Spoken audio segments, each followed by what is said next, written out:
በቅርቡ በተሰጠው ቃለ መጠይቅ ላይ የሚሰራው የብልጭልጭ ይያልን ቤተ መንግስቱንም መናፈሻውንም እነዚህ ነገሮች ወደፊት ይረዱታል እኛውም በውጭ ሀገር በምዕራባውያን ሀገር የሚኖሩ ይሄንን የሚተቹ ሰዎች ይሄ ውበት ሲገለጥ የኢትዮጵያ ውበት የአዲስ አበባ ውበት ሲገለጥ እንዶ በአፋቸው ባመሰግኑም በውስጣቸው ግን ይረዱታል ያመሰግኑታል የሚል ነገር አንስቷል አሁንም አብይ አህመድ ባደረገው ነገር ልክ እንደሆነ የሚገልጽበት መንገድ አለ ደጋፊዎችም በዛ አንፃር ያነሳሉ አዲስ አበባ የምትሸጥ ላይን የሚዘገንኑ ነገሮች ያሉባት አሁን ግን እንዲህ አይነት ነገር ሲሰራ ወደፊት ፎቶግራፍ ውጭ ወጥቶ የሚነሳ አይኖርም ፎቶግራፍን መነሳት አዲስ አበባን ይመርጣታል የሚሉ መገለጫዎችን እየሰጡ ኢኮቱሪዝምን እያነሱ ኢኮኖሚያዊ ጠቀሜታም አለው ዝም ብሎ ውበት ብቻ አይደለም የሚልም ነገር አንስቷል በቅርቡም አሁንም በዚሁም ቃለ መጠይቅ ላይ እንደው አሁን ነገም ከነጎዲያ ወደዚህ ስተት ተመልሶ ላለመግባቱ ምንም ዋስትና የለም ልክ ነኝ ነው ይያለ ያለው ስተቱኛ ጋር ነው ያለው እንዴት አይዋል ችግሩ እኮ እዛ ጋር ያለው ማናችንም እንሳሳታለን ከስተላ አለመማር ስለዚህ ተቀብሎ አለመማር እኮ ነው ችግሩ ምንድነው አርባን ዲቨሎፕመንት የአዲስ አበባ ነው ሰደው የከተማ አሳደገን አዲስ አበባ አማረች አርባን ዲቨሎፕመንት ማለት ምንድነው አንደኛ መሰረተ ልማቶች መንገድ ውሃ መብራት ትምህርት ጤና ማስፋፋት ማሳለጥ ማዘመን ማለት ነው ሌላው የመንግስት ስራን ማቀላጠፍ ሶስተኛውና ዋነኛው ደግሞ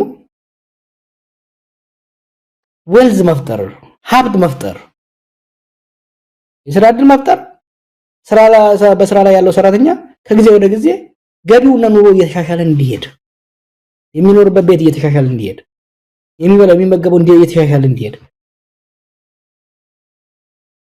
የአዲስ አበባ ህዝብ ኑሮ ተሻሽሏል over last 7 years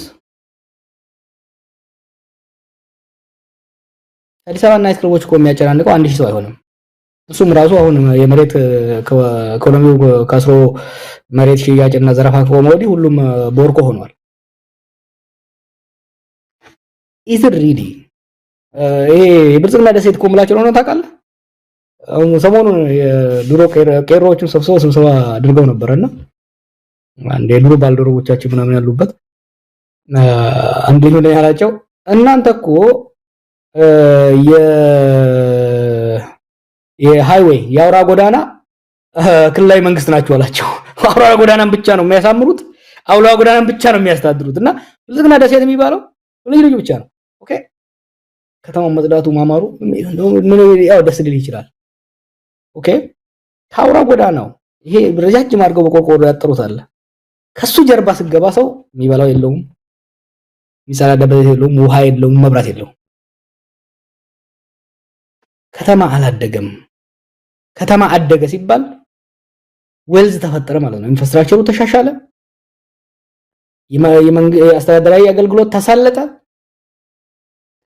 የስራ ዕድል ሰፋ ደሞዝ ጨመረ ኑሮ ተሻሻለ ማለት አንድ ጊዜ ጀምሮ ነበር አስጣልናቸው ተረባርበን እንደ ሲንጋፖር አዲስ አበባ እንደ ሲንጋፖር እናደርጋለን ምናምን ሲንጋፖር መብራቷ ከመውጣቷ በፊት እኮ የስራ ዕድልን ያስፋፋችው ኳሊቲ ኦፍ ላይፍ ነው ያሻሻለችው የሰራተኛውን ብቃትና ገቢ ነው የጨመረችው ኢንፍራስትራክቸር ነው ያስፋፋችው ምን ኢንፍራስትራክቸር ነው ያስፋፋፉት ከመብራት በስተቀር መብራት መንገድ ላይ ከማውጣት በስተቀር ፎቶ መነሳት he is crazy እኮ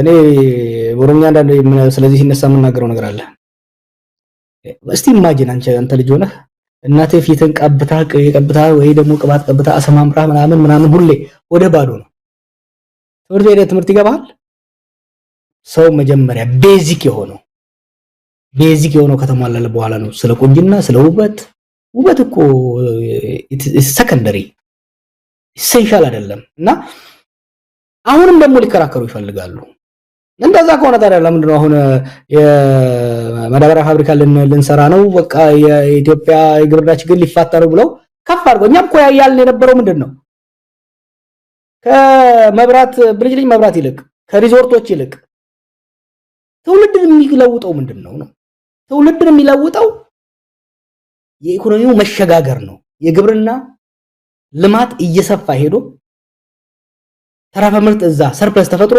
የማኑፋክቸሪንግ ሴክተሩ እየሰፋ ሲሄድ በግብርናው ላይ የተሰማራውን ወጣት ወደ ማኑፋክቸሪንግ አስገብቶ ከዛ ሰርቪስ ሴክተራችን ሲሰፋ ኢኮኖሚያችን ፋውንዴሽኑ እየሰፋ በስራ ላይ የሚሰማራው ሰው የሚያገኘውን ገቢ እየጨመረ ሲሄድ ነው ሀገር ማለት ህዝብ ማለት ነው ሰው ማለት ነው የዛ ሀገር ዜጎች ሀብታቸው እየጨመረ በቃታቸው ዕውቀታቸው እየጨመረ ሲሄድ ሀገር አደገ እንላለን ለሀገር መሰረት የሚሆነው ለምሳሌ ገርድ ወይም ደግሞ ህዳሴ የሀገር መሰረት ነው ምክንያቱም ጂኦፖለቲካሊ የተሻለ ቦታ ላይ ያስቀምጠናል ለሚቀጥለው ትውልድ ይጠቅማል ለዛ ነው የሀገራችን ዜጎች ከታች ከላይ እስከ ታች ተረባርበው ራሳቸው አቅም ይሄን ሊሰሩ ይቻሉት ምክንያቱም ከትውልድ ትውልድ ጥቅም አለው የአውራ ጎዳና ላይ በልጅልኝ መብራት ለዛውም አንድ አመት የማይቆይ የቻይና አርቲፊሻል ዛጋ ተክሎ ለሚቀጥለው ትውልድ ምን የሚጠቅመው ሪዞርቱን እንወሰደው እነዚህ ሪዞርቶች ለምሳሌ ሪዞርት መስራት አለበት ሀገራችን ውስጥ ሪዞርት ግን የግሉ ባለሀብት ሊሰራው የሚገባ ነው ኢኮቱሪዝም ይችል በለለና ላቆ ስለ ኢኮቱሪዝም ይናገራሉ ፈረንጅ ሀገር ነው አንተ ምን የምትኖረው ፈረንጅ አፍሪካ የሚሄደው ምን ሊያይ ነው ሁለት ነገር ለማየት ነው የሚሄደው ታሪካዊ ቅርስና ተፈጥሯዊ መስህብን ነው ለማየት የሚሄደው ቤዚካሊ አራዊቶችንና ታሪካዊ ቅርስን ለማየት ነው የሚሄደው ኢትዮጵያ ቱሪስት የሚመጣው ሶፍ ዑመርን ለማየት ፋሲለደስን ለማየት አክሱምን ለማየት ላሊበላን ለማየት ነው ፈረንጅ የሚመጣው የባሌ ተራሮች ወፍን የሰሜን ተራሮችን ዋሊያ ለማና ያላ ለማየት ነው እንጂ የሚመጣው ሪዞርት ለማየት ሪዞርት በየኮርነሩ ያለው ስማ ሪዞርት እንትንም ሃይቅማ እኮ በየኮርነሩ አለው ያንሻሽቶ እኮ ነው በሀገሩ የሌለውን አውሬ ለማየት በሀገሩ የሌለውን የታሪካዊ መስህብ ለማየት ነው የሚመጣው ምን ሼም የለም እንዴ ላሊበላና ዘግቶ ጎንደርን ዘግቶ ሶፍ ዑመር መሄድ አይቻልም በሴኩሪቲ ምክንያት አክሱም መሄድ አይቻልም ግን አሁን ወንጪ ቢውል ቦታ ላንድ ባለሀብት ቢሰጠው አሳምሮ ይሰራዋል ጥሩ ነው ወንጪ ላይ ያ ሁሉ ግርግር ተደርጎ በቃ የኢትዮጵያና የኦሮሞ ትንሳኤ ምናምን ተብሎ መንግስት የሚወስደው ሰው ብቻ ነው እዛ የሚሄደው በዛም ላይ አሁን በቅርቡ አንሰማለው የሲንቄ ባንክ የሚባለው ለአንድ አርቲስት 20 ሚሊዮን ፕሮሞት እንድታረግ 20 ሚሊዮን ሰጣታሉ በአመት 20 ሚሊዮን ያመጣም ቦታው አሌላ ከላ ቢዩቲፉል ፕሌስ ጓደኛ ሄዷል አንድ ባልደረባ አምና ሄዶ ነበርና በጣም ቆንጆ ነው ግን በግለሰብ ነበር መስራት ያለበት በወር 2-3 ሰው ቢሄድላቸው ምንም ገቢ ስለሌለው ብድግ አድርጎ ለዚህ ለፈረደበት ኤርላይንስ አስረክቦ ኤርላይንስ አሁን ወጪውን እየቻለ ነው ማለት እና የቱ ነው ለትውልድ የሚጠቅመው ግብርናችንን ማዘመን አውራ ጎዳናዎቻችን ማዘመን የባቡር ሀዲዶች የንግድ መስመሮቻችን ከዳር እስከ ዳር ከመተማ አዲስ አበባ ከጋምቤላ አዲስ አበባ ከመቀሌ አዲስ አበባ የባቡር መስመሮችን መዘርጋት የግብርና ምርቶቻችን በፍጥነት ለምሳሌ አቮካዶ አሁን ኢትዮጵያ ውስጥ ፖፑላር እየሆነ ነው በቅርቡ ሳናገራቸው ነበር አቮካዶ ላይ እየተሰማሩ ችግራቸው ምን እንደሆነ ታውቃለህ ከዚህ ደቡብ ውስጥ ነው በብዛት የሚመጣው ከደቡብ ጭነው ሲያመጡት ቢሮክራሲው ምኑን አልፈው ሲያመጡት ይበላሽባቸዋል ኢማጂን ባቡር ቢኖር በፍጥነት ሊወጣል ይችላል እና ይሄን ሁሉ የቡና ጭነ ምርታችን ሌሎች ምርቶችን በተሳለጠ መልኩ እንዴ ከተፈለገ ኢንፍራስትራክቸር ላይ ነው ቀደም እንዳልኩት አብይ ይሄ የጣለው ይሄ በአቋራጭ ሀብታም እንደሚሆኑ ሰዎች ኢትዮጵያን በአቋራጭ ሀብታም ማድረግ የሚችል ይመስለዋል ኢትዮጵያ ሀብታም የምትሆነው ግብርናዋ ሲዘምንና ምርታማነቱ ሲጨምር የማኑፋክቸሪንግ ሴክተራችን ተስፋፍቶ ወጣቱን ማቀፍ ሲጀምር የፋይናንሻል ሴክተራችን እየተጠናከረ ሲሄድ ብቻ እንጂ ድህነትን የማጥፋት ሳይሆን ደሃን የመደበቅ ስራ እኮ ነው ኢትዮጵያ ውስጥ ካይድ ያለው መብራቱን ብልጭ አድርጎት ከኋላ ያሉ ፍርስራሽ ቤቶች እንዳይታዩ ረጃጅም አጥር አድርጎ ድህነትን መደበቅ እንዲህ አይነት ነገርማ ድህነትን መደበቅ ድህነትን ሊያጠፋ አይችልም እንግዲህ ጀዋር ምናልባት ሰሞኑን የኮሙኒኬሽን ቢሮ ኃላፊው ዶክተር ለገሰ ቱሉ አብይ ላይ ያተኮራችሁ ለማለት ይመስላል። ያው ጠቅላይ ሚኒስትሩን በስም አልጠቀሰም፣ ግለሰብ ላይ ያለ ጥላቻ ነው እንጂ ልማቱ አይን የሚደበቅ አይደለም፣ በደንብ የሚታይ ነው።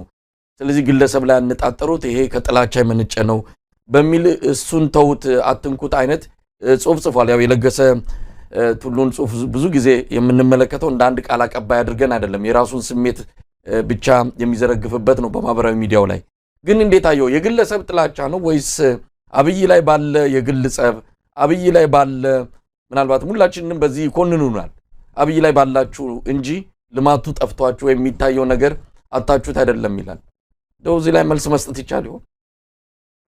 አሁን አክቹአሊ የሆነ ነገር ከጠፉ በኋላ ከዛው ከቤት 4 ኪሎ አካባቢ የተነገረኝ ስለ ኦቪድ የጻፍኩት ነገር ነበር፣ ያወጣሁት ዶክመንት ነበር። ኦቪድ የሚባል ካምፓኒ በ2013 እንደ ኢትዮጵያ ማለት የዛሬ 4 ዓመት ተመስርቶ በ500,000 ብር ተመስርቶ አሁን $15 ቢሊዮን አለኝ ይላል። ስለ ኤፈርት ነበር አይደል? ኤፈርት አንፌር በሆነ መልኩ ማርኬቱን ዶሚኔት አደረገ ብለን ስንታገል ነበር ድሮ። ኦቪድ አሁን ኤፈርት ሆኗል። የዛ ካምፓኒ አንዱ ኦነር ዮናስ ይባላል። ሁለተኛው ወይዘሮ ሰንበሪ ናቸው። አይታወቁም፣ የሉም። እና ምንድነው ሩመር ነበር ከተማ ውስጥ ሳይለንት ፓርትነሩ ፐብሊክሊ የኛ ስትራቴጂክ ፓርትነር ጠቅላይ ሚኒስትር ቢሮ፣ ከንቲባ ቢሮ፣ የፌደራል ቤቶች ይላል። ያለምንም ጨረታ ነው ኮንትራት የሚያሸንፈው። ዶላር ለሌሎች ሪዘርቭ ሲደረግ ቅድሚያ ለነሱ ነው የሚሰጠው።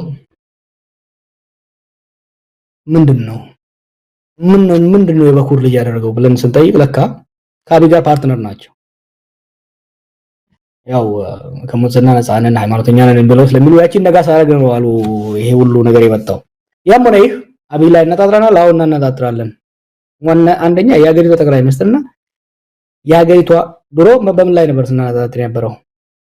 በህዋት ኢህአዴግ ላይ ነበር ስናጣጥር የነበረው። ዋይ ወሳኞቹ እነሱ ነበሩ፣ ለጥፋት ተጠያቂዎቹ እነሱ ነበሩ። አብይ የአንድ ፓርቲን አገዛዝ ወደ አንድ ግለሰብ አገዛዝ ቀየረው። ስለዚህ ኢትዮጵያ ለሚፈጠሩ ጥፋቶች ዋና ወሳኙ እሱ ስለሆነ ተጠያቂ መሆንም ያለበት እሱ ነው። አንዱ ይሄ ነው። ሁለተኛ ስትራቴጂካሊ ለምን ነው እሱ ላይ የምናነጣጥረው? አብይ በኦሮሞ ፕሮቴስት ጫንቃ ትግል ስልጣን ያዘ፣ በኢትዮጵያ ስም እየማለ ስልጣኑን አጠናከረ። አሁን ደግሞ በኦሮሞ ብሔርተኝነት ተዋሽቆ የኦሮሞ መንግስት ነው ኦሮሞ ስለሆንኩ ነው የተነሱብኝ ብሎ ይከላከል ይፈልጋል። ልጅ ሆነን ታውቅ እንደሆነ አንዳንድ ልጆች አሉ በድንጋይ ወርሮ ሰው ይመቱና ሮጠው ቤታቸው ውስጥ ይገባሉ። አንተ ትናደድና ቤቱ ላይ ድንጋይ ስትወረውር ቤተሰቡን በሙሉ ታስቆጣለህ፣ ከቤተሰቡ ጋር ትጣላለህ። ኖ እኛ እንደዛ እናደርግም። አንዱ ትዝካ ላይ ይሄን ያሁኑን ወደ ፖለቲካ ከተመለስኩ በኋላ በቢቢሲ ስለነበረው አንዱ ወደ ፖለቲካ እንድመለስ ያደረገኝ እሱ በኦሮሞ ውስጥ ለመሸጎጥ በተለይ ከአማራ ኃይሎች ጋር ከጣላ በኋላና ከፋኖ ጋር ጦርነት ከገባ በኋላ በጆሮዬ የሰማኋቸው በአብይም በሌሎችም ሲደረግ የነበረው በጣም አደገኛ የሆነ ኦሮሞን እንደ መከታ እንደ ምሽግ ለመጠቀም ሲዘጋጁ ስላየን ነው ለራስህ ሄደህ ከማንም ጋር ከሁሉም ጋር ተጋጭተህ መጥተህ አንድ ማህበረሰብ ውስጥ ልትወሸቅ አትችልም። አብይ ሁለት ቦታ ነው ወሸቅ እየሞከረ ያለው። አንዱ ኦሮሞ ውስጥ ነው፣ አንዱ ፕሮቴስታንት ውስጥ ነው። ኦሮሞቹ ጋር ይመጣና ይሄ እኮ የኦሮሞ መንግስት ነው፣ ልጃችሁ ነው፣ ያባገዳ ልጅ ነው፣ ለዚህ ነው ትግሬዎቹ፣ አማሪዎቹ፣ ሰማይኖቹ የተነሱበት ብሎ ሄዶ የጎንደር ላይ ሰው ገሎ መቀሌ ላይ ሰው ገሎ መጥቶ ኦሮሞ መወሸቅ ይፈልጋል። ኖ ፕሬዝዳንቶችንም ደግሞ ይሰበስብና ይሄ እኮ ፕሬዝዳንት ስለሆነ ነው እንደዚህ የሚነሱበት። ኖ ሲያጠፋ ሲገል ሀገርን ሲያዘርፍ ሀገርን አሳልፎ ሲሸጥ ከኦሮሞ ጋር አልተወያየም፣ ከፕሮቴስታንት ጋር አልተወያየም። እሱ እየፈለገ ያለው ምንድነው? አጥፍቶ ሄዶ አንድ ማህበረሰብ ውስጥ መሸጎጥ ይፈልጋል። ኖ እኛ ግን እያደረግን ያለው ኖ እኛ ጆሮን ጎትተን እያወጣን ብቻውን መገረፍ አለበት ብቻውን። ለዚህ ነው ጋሽ ለጌ ተከፉም አልተከፉም ከእንግዲህ በኋላ አብይ የሚሸሸግበት ማህበረሰብ ሊኖር አይችልም። ኦሮሞስ መሸጋገር አይችልም፣ ጅማስ መሸጋገር አይችልም፣ በሻሻው መሸጋገር አይችልም፣ ፕሬዝዳንቱ መሸጋገር አይችልም፣ የትም አይችልም። ለኢትዮጵያ ጥፋት፣ ለኢትዮጵያ ችግር፣ ኢትዮጵያ ለገባችበት ቀውስ ዋነኛው ችግር ሰላም እንዳይሰፍን ከእስር ቤት ከወጣ በኋላ ለ3 ዓመት ሰላም ስሞክር ነበር። ይሄ መቀጥለው የምናገረውን ከዋሻው ዲሲ ያለው አምባሳደር ያውቃል፣ አለሙስሜ ያውቃሉ፣ ሌሎቹ ያውቃሉ። የኦሮሞና ገና ፋኖ ትግል ሳይገባ ይሄ ነገር እያባባሰ እንዳይሄድ መወያየት አለብን። በዚህ ጉዳይ ላይ ሰው የተካሄዱ ገብቶበት ያስቆመው አብይ ነው እና የጥፋቶች ምንጭ ብቻ ሳይሆን ግጭቶች እንዳይበርዱ እንዳይቆሙ ከትግራይ ጋር ፕሪቶሪያ ሲስማሙ this on record 4 ኃይሎች ናቸው የተዋጉት። የትግራይ ኃይል አለ፣ የኤርትራ ኃይል አለ፣ የአማራ ኃይል አለ፣ የፌደራል መንግስት ኃይል አለ። 4 ሆኖ ተዋግቶ 2 ሊታረቅ አይችልም። በጦርነት የተካፈሉ ኃይሎች በሙሉ መደራደር አለባቸው ሲባል ኖ ትግራዮቹን ይዤ ኤርትራን መታለሁ፣ አማራን ነጥላለሁ። this was his word እኮ ሄሮ ካልኩሌት ተደረገ። አገራችን እንደዛ አይነት ጫወታማ አይሆንም። ከዛ ከሁሉም ደግሞ ሲያጣ አሁን ያባገዳ ልጅ ሆኖ ቡልኮ ተከናንቦ ኦሮሞ ማከኩ ብሎ ጣጣውንና ጦሱን ኦሮሞስ ሊያመጣው we say no not in our name so ጋሽ ለጌ ቅር ቢሎትም እኛ አይደለም ሰፊውን የኦሮሞ ህዝብ አይደለም ሌላውን ፕሮቴስታንት ጋሽ ለጌንም አናካም። ፎከሳችን አብይ ላይ ነው ማለት ነው። ጆሃር እዚህ ላይ በጣም አስገራሚው ነገር ወቀሳው ላይ ለምን ብቻውን ነጥላችሁ ተወቅሱታላችሁ ይሉና ስኬቱ ላይ ደግሞ አሁን የሚያወሩት ስኬት የዚህም የዛም አብይ ተነጥሎ እንዲሞገስ ተነጥሎ እንዲታይ ያደርጋሉ። ለምስጋናው እሱን ለወቀሳው ግን በጋራ አድርጉት የሚሉት አካሄድ ምን ያህል ያስኬዳል? እሱ ጋር የሚገርም የሆነች ቡግና ወረዳ ምናምን ቀበሌ ውስጥ ሽንት ቤት ከተሰራ በጠቅላይ ሚኒስትሩ ሐሳብ አመንጭነት ተብሎ ይሰራል። አሁን ገራ ሲወስባቸው ትንሽ ተዋል እንጂ ይሄ የኢንዶክትሪኔሽን ዶክመንቶች ሲመጡ እያንዳንዱ ፓራግራፍ በጠቅላይ ሚኒስትራችን አመራር ሰጪነት ሐሳብ አመንጭነት ኤቭሪቲንግ ለሁሉም ነገር እሱን ክሬዲት ያደርጉትና በረጋጭ ላይ ለመሾም ተጠንቀቀ ሰዎች እንዳላስተቀና ለመሾም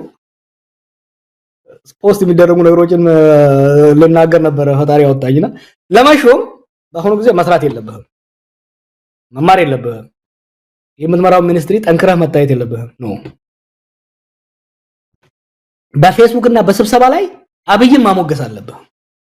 that's only criteria ብልጽግና እንኳን እኮ አይሉም፣ ብልጽግና ፓርቲ እንኳን እኮ አይሉም።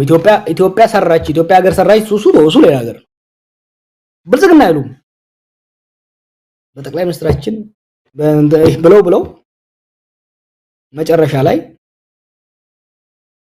ልክ እነሱ ያመጡን ነጥለን ደሞኛ ታርጌት ስናደርግ ማለቃቀስ ጀመሩ እና እነሱ የሚያደርጉት ነው ሪቨርስ ያደረግነው፣ ሌላ ምንም ያደረግነው እሱም ያን የሚያደርገው ራሱን ለመካብ ሳይኮሎጂካል ፕሮብለም እና we know እኛ እሱን ታርጌት ስናደርግ ስትራቴጂካሊ የሳይኮሎጂካል ዋርፌር ኤሌመንት አለው። ከማህበረሰብ ተደብቆ ማህበረሰቦችን ለማጋጨት ያለውን እድል ለማጥበብ በነገራችን ላይ ሰሞኑን የሚያደርገውን ተመልከት። ሶማሌና ኦሮሞ ለ7 ዓመታት ሰላም ነው የኖረው። በአዲስ መልኩ ኦሎፍሰን በአንድ ሳምንት ውስጥ ከቦርዶዴ እስከ ሞያሌ ግጭት ተቀሰቀሰ። ወለጋ ውስጥ ድሮ ሸኔ ብሎ ራሱ በመሰረተው አማራ ሲጨፈጨፍ ነበር። አሁን ደግሞ ፋኖ የሚባል ራሱ ያኔ ያደራጃቸውን እንደገና እነሱ ደግሞ አሁን አምጥቶ ኦሮሞችን ያስገድና ሰሞኑን እንደሚጮሁት ፋኖ ኦሮሞን ጨፈጨፈ። ያኔ ሰው ሳይነቃ ሸኔ ኦሮሞ አማራን ጨፈጨፈ ብለው ሰውን ሲያስቆጡ እንደነበሩት አማራውን ሲያስቆጡ እንደነበሩ አሁን ደግሞ ኦሮሞን ለማስቆጣት ሰሞኑን ይሄ ፋኖና ወይሌ ተወያዩ፣ እኛም ደግሞ ተወያየ። ይህቺ ብቻ ለማፍረስ ስለፈለገ ይሄን ያደርጋል። በኦሮሞስ መካከል በአማራ መካከል ጎንደርና ጎጃም በኦሮሞ መካከል ጎሳዎችን ዞኖችን እንዲህ ለማድረግ ይሞክራል። ያበይ ምሽግ ኢትዮጵያ ነበር። ኢትዮጵያ ለቆ አሁን ኦሮሞ ስለመግባት ነው። ኦሮሞስ ደግሞ ስንወጥረው አይተ እንደሆነ ጅማ ነው የሚሮጠው። ጅማ እኮ ልዩ ተጎጂ እንጂ ልዩ ተጠቃሚ አይደለም። ጅማ ውስጥ ያለውን ጭቆና ይከኑ ብሊቤት አሁን ነው በሻሻ ሄዶ ትምህርት ቤት እንትን እያለ ነበር ነው። በሻሻም የኢትዮጵያ አካል ነው፣ የኦሮሚያ አካል ነው፣ የህዝባችን ነው። በሻሻው ያለው ህዝብ ማንም ወንበዴ እዚህም ዘርፎ እዛም ገሎ እዚህም አድምቶ ህዝብ ውስጥ ሊደበቅ አይችልም። ስለዚህ ነጥለን ሰርጂካሊ አብይ ሪሙቭ እናደርጋለን። ስራው የሆነ መሆን ያለበት። ስለዚህ ጀዋር አብይ አህመድ የሁሉ ነገር ፈጣሪ የሁሉ ነገር ፈላሽ ቆራጭ ከሆነ ሌሎቹ ምን እያሰቡ ነው? ሌሎቹ የብልጽግና ሰዎች እንበላቸው በትግል ታሪክም በኢህአዲግ አባልነትም አንጋፋ ነባር የሆኑ ሁሉ አሉ። ከነሱ ሁሉ ቀድሞ እሱ ብቸኛው ላይ እነዛ ምን እያደረጉ ነው? እንግዲህ የጥፋቱ አካል ነገ ከነጎዲያ መሆናቸው አይቀርም። ትላንት እንዲነበርን ማለት ምንም ትርጉም አይኖረውም፣ ነፃ አያረጋቸውም። ግን ምን እያደረጉ ነው? አምነውበት ነው ወይስ ቀደም ሲል እንዳልከው ሹመትና ምንድነው ጥቅም ፈልገው ነው ዙሪያውን የከበቡት? ምን ፈልገው ነው?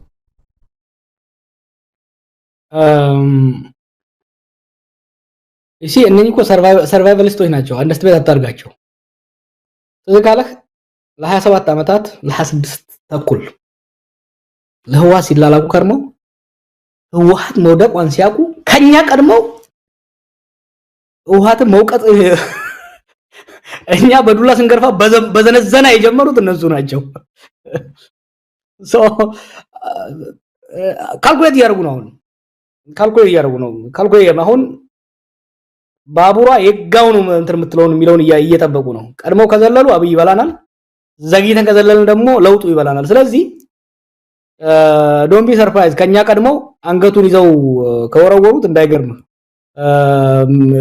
ለዚህ ጠቋሚ ብዙ ነገሮች አሉ። በወታደራዊ ኃይል ውስጥም በሌሎች ኃይሎች ውስጥም በሁለት ልትከፍሉት ይችላል። አሁን ስርዓቱ ውስጥ ያለውን ሰው አንዱ ኦፖርቹኒስት የሆነ በተለይ ደግሞ ከ2018 ልምድ በመነሳት በመጨረሻው ሰዓት በባከነ ሰዓትም ቢሆን የለውጥ አካል ሆኜ የለውጥ ሻምፒዮን ሆኜ የለውጡ ባቡር የፊት ለፊት ተቀማጭ ተሳፋሪ የቪአይፒ ሴክሽን ተሳፋሪ መሆን የሚፈልጉም አሉ። ሌሎች ደግሞ የዘውዬ he is more of a liability than an asset ሀገርን ማፈራረስ ብቻ አይደለም ጠቅሞናል ብለን እንድዘርፍ ፈቅዶልን ዘርፈን በእጃችን ያዝናትን ራሱ ሳንበላትና ሳናጣጥማት ሊወድቅ ነው። ይዞን ሳይወድቅ ሀገርን ይዞ ሳይወድቅ መላልንበት ይገባል የሚሉ ኃይሎች ናቸው። እንናበባለን፣ ከተወሰኑት ጋራ እናነባቸዋለን፣ ያነቡናል፣ እንናበባለን እና ይሄ የኢህአዴግ ትርፍራፊዎችን you have to admire them when it comes to retail politics ጎዞ ናቸውና I think they will make the right choice ለሀገርና ለህዝብ እንኳን ባይሆን ለራሳቸው ወደፊት ተጣፈንታ ሲሉ በቅርብ መስመር እንደሚያስተካክሉ እርግጠኛ ነኝ።